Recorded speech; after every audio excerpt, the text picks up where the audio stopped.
السلام علیکم ناظرین کرام، نئی ویڈیو میں آپ کو خوش آمدید کہتے ہیں۔ سب سے پہلے یہ لسٹ دیکھ لیں، اس میں پاکستان کا مستقبل چھپا ہوا ہے۔ ہونا کیا ہے آپ کو بتاتا ہوں، لیکن اس سے پہلے عمران خان کی جو سب سے بڑی طاقت ہے اس پر کمپنی پورے زور و شور سے حملہ آور ہو چکی ہے۔ مراد سعید کو بھی ایک ہنگامی پیغام دینا پڑا ہے۔ میں آپ کے سامنے رکھتا ہوں کہ صورتحال کیا ہے۔ عمران خان کو جیل میں ڈالا گیا تو سوچا گیا کہ اب پارٹی ختم ہو جائے گی، خود بخود پارٹی ختم نہیں ہوئی۔ اس سے پہلے 9 مئی کا فالس فلیگ آپریشن کیا گیا، سوچا کہ پارٹی ختم ہو جائے گی، پارٹی ختم نہیں ہوئی۔ کریک ڈاؤن ایسا کیا گیا کہ جس کی پاکستان کی تاریخ میں کوئی نظیر نہیں ملتی۔ ہم بنگلہ دیش کی ابھی بات نہیں کر رہے، موجودہ پاکستان کی بات کر رہا ہوں۔ اس کی کوئی نظیر نہیں ملتی جتنے بڑے پیمانے پر کیا گیا۔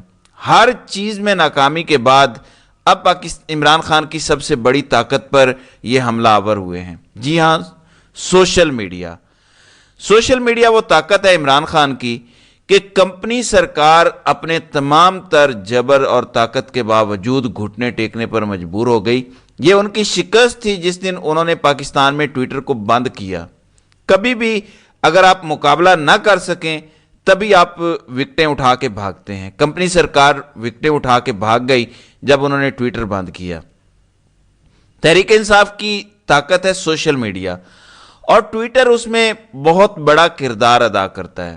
اب تحریک انصاف کے اندر جب انہوں نے دیکھا کہ جو اصل ٹیم ہے وہ تو اتنے لوگ نہیں ہیں، اگر کوئی پیڈ لوگ بھی ہیں تو وہ تو اتنے زیادہ لوگ نہیں ہیں، وہ تو آٹے میں نمک کے برابر ہیں۔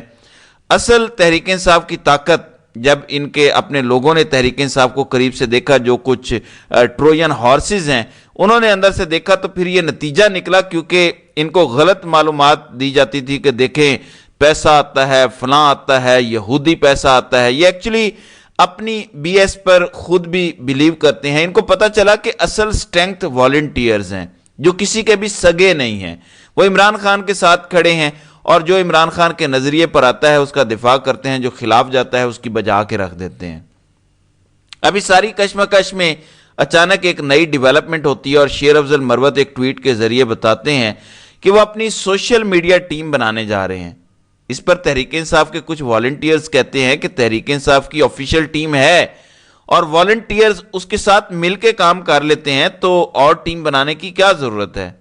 اس پر شیر افضل مروت کافی غصے میں سخت زبان استعمال کرتے ہیں اور یہ کہتے ہیں کہ ایسا رویہ برداشت نہیں کیا جائے گا۔ میرے خلاف پروپیگنڈا ہوا، کسی نے میرا دفاع نہیں کیا۔ بیسیکلی وہ کہہ رہے ہیں کہ آفیشیل والوں نے میرا دفاع نہیں کیا تو میں اپنے دفاع کے لیے اپنی ٹیم بنانے میں حق بجانب ہوں، میں حق رکھتا ہوں اس چیز پر۔ تو اس پر جو والنٹیئرز ہیں سوشل میڈیا پہ، جو صرف پاکستان کے ساتھ کھڑے ہوئے ہیں، جو عمران خان کے نظریے کو اپنا نظریہ سمجھتے ہیں، ان کا یہ کہنا ہے کہ یہ جسٹیفیکیشن نہیں ہے، اس سے ٹیم ڈیوائیڈ ہو جائے گی۔ لیکن شیر افضل مروت کا کہنا ہے کہ میں ڈیوائیڈ نہیں کر رہا، بلکہ میں تو ایک ہی کاز کے لیے کام کرنا چاہتا ہوں۔ لوگ آگے سے جواب دے رہے ہیں کہ جب کاز ایک ہے تو علیحدہ ٹیم بنانے کی ضرورت کیا ہے، اور لوگوں کو وہ پرانی باتیں یاد آ رہی ہیں جب جہانگیر ترین نے اپنی علیحدہ ٹیم بنائی ہوئی تھی، علیم خان نے علیحدہ بنائی ہوئی تھی، اور کبھی بھی ایک سینٹرل سٹریٹجی نہیں چلتی تھی۔ ہر کوئی اپنی 1.5 انچ کی مسجد بنا کے اس کے مطابق چل رہا ہوتا تھا۔ کیا آپ کو یاد ہے کہ 2022 کے بعد کیسے تحریک انصاف کے سوشل میڈیا نے سب سے مؤثر کردار ادا کیا؟ اس کی وجہ یہ ہے کہ ایک ٹیم تھی مین، اور والنٹیئرز اس سے جڑ کے سارا کام کر رہے تھے۔ یہ وجہ تھی، یونٹی تھی۔ اسی وجہ سے تحریک انصاف نے 8 فروری کو عوام تک سارے انتخابی نشان پہنچا دیے اور عوام نے پھر ووٹ دیا۔ یہ سارا کچھ تحریک انصاف کے والنٹیئرز نے کیا۔ آفیشلز نے محنت کی، لیکن والنٹیئرز نے جگہ جگہ پہنچایا ہے۔ اس طاقت کو کمزور کیا جا رہا ہے، کچھ لوگ جان کے کر رہے ہیں، کچھ انجانے میں کر رہے ہیں۔ اس حوالے سے مراد سعید نے ایک ہنگامی پیغام جاری کیا جو میں آپ کو پڑھ کے سناتا ہوں۔ عمران خان نے مراد سعید اور ان جیسے نوجوانوں کو بٹھا کے کیا بات کی، بڑی امپورٹنٹ بات ہے۔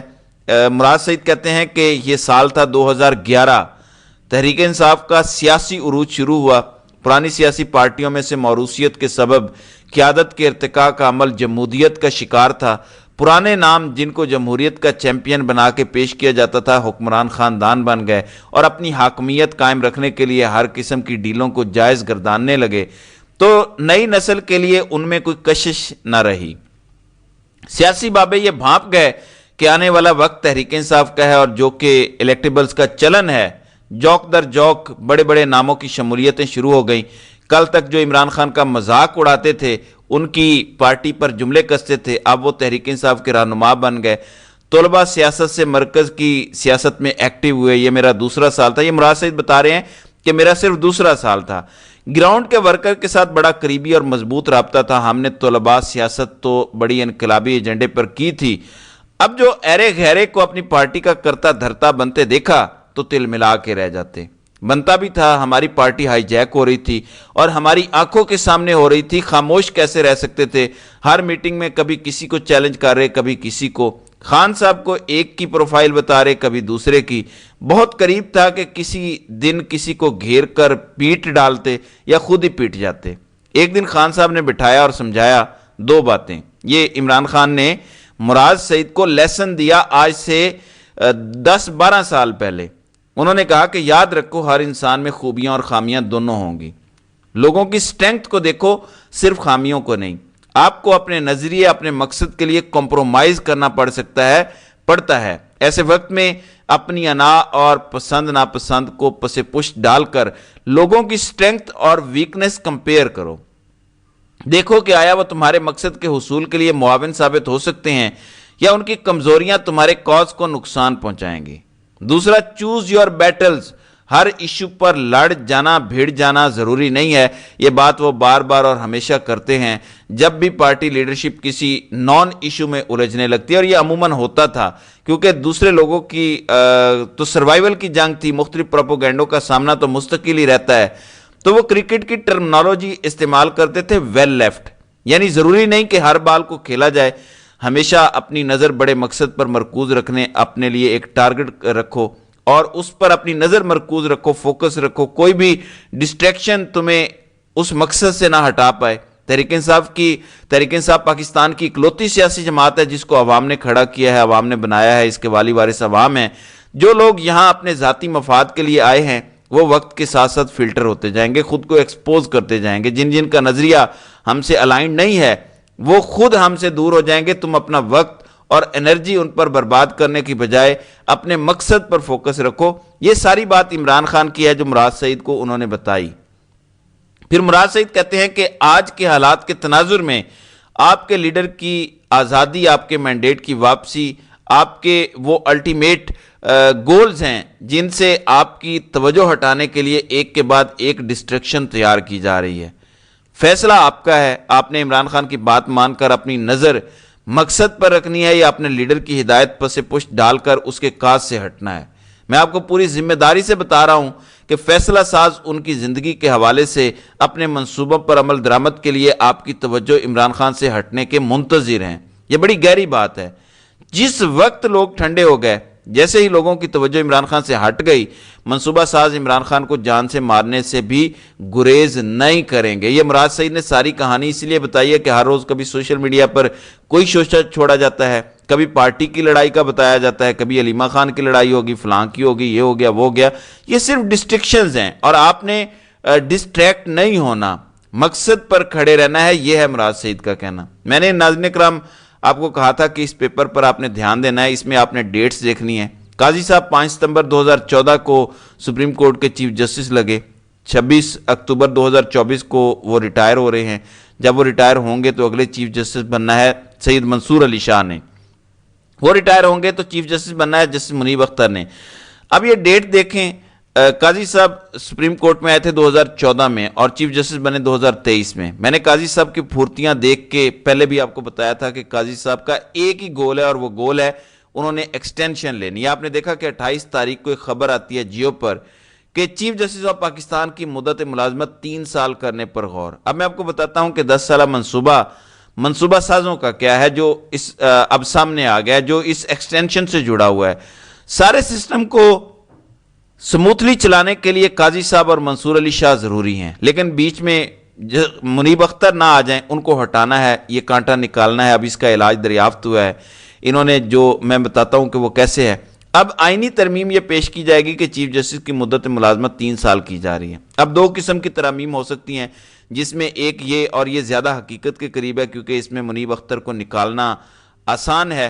आईनी तरमीम बिलफर्ज आती है अगले महीने अप्रैल में या मई में आ जाती है। आईनी तरमीम में लिखा जाता है कि 3 साल चीफ जस्टिस की मुद्दत मुलाजमत होगी और ये आईनी तरमीम आज से नाफिजुल अमल होगी। तो फिर जो भी चीफ जस्टिस उस तारीख को होगा उसकी मुद्दत मुलाजमत उस तारीख से आगे 3 साल हो जाएगी। यानी काजी साहब को तरमीम के बाद मजीद 3 साल मिल जाएंगे। 2023 तक काजी साहब चीफ जस्टिस होंगे। मुनीब अख्तर 2028 में 65 साल के होकर रिटायर हो रहे हैं। अगर काजी साहब को बिलाखिर एक्सटेंशन मिल जाती है और बिलफर्ज सितंबर से ही मिलती है, तब भी उनके 3 साल में 2026 में वो रिटायर होंगे। फिर आ जाएंगे मंसूर अली शाह साहब, जो वैसे 2023 में रिटायर होने वाले 27 में रिटायर होने वाले हैं, लेकिन उनका क्योंकि टाइम होगा 65 का होने में, तो वो बन जाएंगे चीफ जस्टिस 2026 में। वो फिर चीफ जस्टिस रहेंगे 2029 तक। यानी जस्टिस मुनीब अख्तर बीच में रिटायर हो जाएंगे। जो वाहिद जज रह गए हैं जिनको एंटी स्टैब्लिशमेंट जज कह सकते हैं, वो बगैर चीफ जस्टिस बने रिटायर हो जाएंगे। तो ये है सारा खेल जिसको खेलने के लिए इतनी बड़ी बिसात बिछाई गई है। तो नाज़रीन इकराम, आपकी इस वीडियो के हवाले से क्या राय है? आप अपनी राय का इजहार कमेंट सेक्शन में ज़रूर कीजिएगा।